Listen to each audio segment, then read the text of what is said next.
Uy, kailan magag Food Panda no? Kini siya usa ka ilado nga food delivery diri sa Philippines. Ang uban nag-ingon nga dako kay siya nga kumpanya.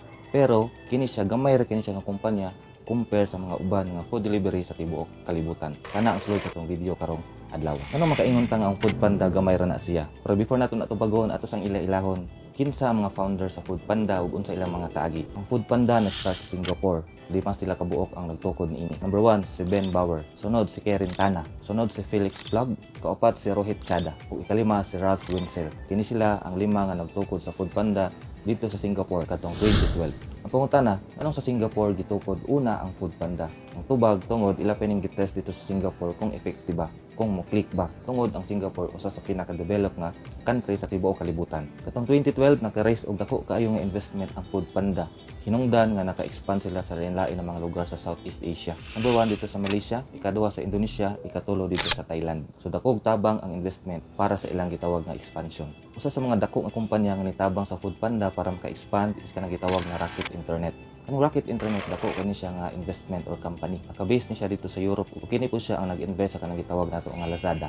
So, ang style aning Rocket Internet is mangita og mga potential na mga small company, sunod ilang i-launch, sunod ilang i-develop, sunod ilang suportaan, then ibaligya. So mao to grabe ang pag-expand sa kanang gitawag na Food Panda katong pagsulod sa Rocket Internet. Niabot siya sa 23 ka mga nasod sa tibuok kalibutan. Di ba ang Food Panda nagsugod sa Singapore 2012? After 2 years pagka 2014 nakasulod din sila sa Philippines. Diri naka-experience ang mga Pilipino sa kanang gitawag na food delivery sa Food Panda. Same year po, 2014 no, ang Food Panda niabot po sa Pakistan ug ilang gipalit kanang gitawag na food delivery dito nga sikat po no, kanang gitawag nga Eat Oy. Ug niadto pod ang Food Panda sa Russia ug ilang gipalit ang usa sa sikat po dito nga food delivery company kanang gitawag na Delivery Club. So kining Delivery Club sikat kani siya dito sa Russia, particularly sa 18 ka mga syudad. So, ang ambisyon sa Food Panda, grabe kataas, no? Kaya na sila goal na maabot sa 50 ka mga nasod sa tibuok kalibutan sa tuig na 2015. But sa 2014 palang daan is niabot na sila sa 45 ka mga nasod. Sa pikas bahin, sa China nga lugar na apoy gitawag na sikat na food delivery company. Kini ang Meat One Jianping. So, kini siya, monopoly ni siya dito sa China. Then, apoy gitawag nga Delivery Hero. So, kaning Delivery Hero, naka-base niya dito sa Berlin, no? Sa Europe. Ug niabot po sa South America o sa Southeast Asia. So, kaning Delivery Hero, dako po kayo siya nga kumpanya nga nagapalit og mga small nga food delivery company then ila pong gina-develop o ginabaligya pod. So kini siya present gyapon sa 40 countries. So nanatay nalitok ng mga ubay-ubay na mga food delivery company. So later atong i-discuss unsay connection ani sa Food Panda. Ang Food Panda mayon sila nga grabe kadako tinuod na siya. Tungod based sa ilang data na sila 2 million monthly delivery. Grabe kadaghan kayo ang delivery sa Food Panda kada buwan. But kaning Delivery Hero is layo ra kaayo pod sa kanang gitawag nga Food Panda. Kay sila nay 18 million food delivery order kada bulan. Kung imong i-compare, although taas kaayo ang delivery monthly sa Food Panda, but ang Delivery Hero mas taas kaayo.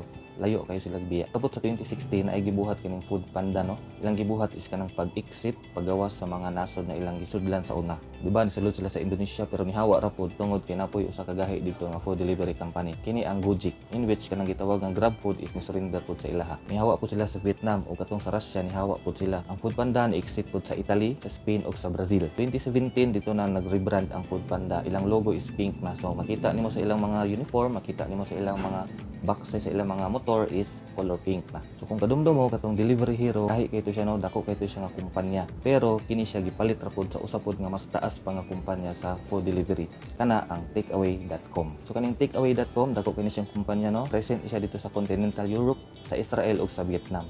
So ingana siya kadako kay iya man jung napalit pod katong Delivery Hero. Then apoy gitawag na Just Eat. So nag-combine ni sila no, kaning takeaway.com o Just Eat. Ang resulta, Just Eat Takeaway. So kaning Just Eat Takeaway gusto mo sulod sa US pero naglisod sila sa permero tungod kanay upat dito ka mga dagko pod na mga kumpanya sa food delivery. Unsa ning upat nga dagko or major food delivery company sa US? Number 1 ang DoorDash, number 2 ang Uber Eats, number 3 ang Grubhub, number 4 ang Postmates. So kining upat mao ni pinakagahi dito sa US kung food delivery ang hisgutan. Pangutana ron giunsa pagsulod sa Just Eat Takeaway dito sa US. So ingani siya. Katong number 2 ug number 3 katong Uber Eats ug Grubhub nagplano nga mag-combine pero wala na dayon. So kani siya nga senaryo diri ni sulod ang Just Eat Takeaway. Kay gipalit niya ang Grubhub katong ikatulo. Then katong Uber Eats gipalit niya ikaupat katong Postmates. So ang nabilin tulo na lang. DoorDash, Just Eat Takeaway nakasulod naman og kanang gitawag nga Uber Eats. So mini siya ang tulo ka mga dagko kaayo nga food delivery nga nabilin.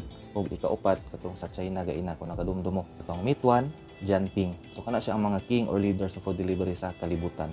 Ang Food Panda, dako sa itong pananaw, pero kung i-compare sa uban, is gamay ra.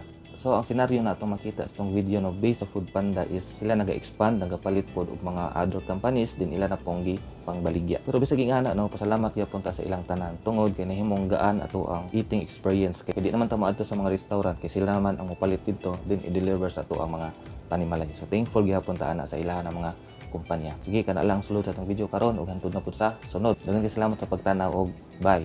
Follow for more.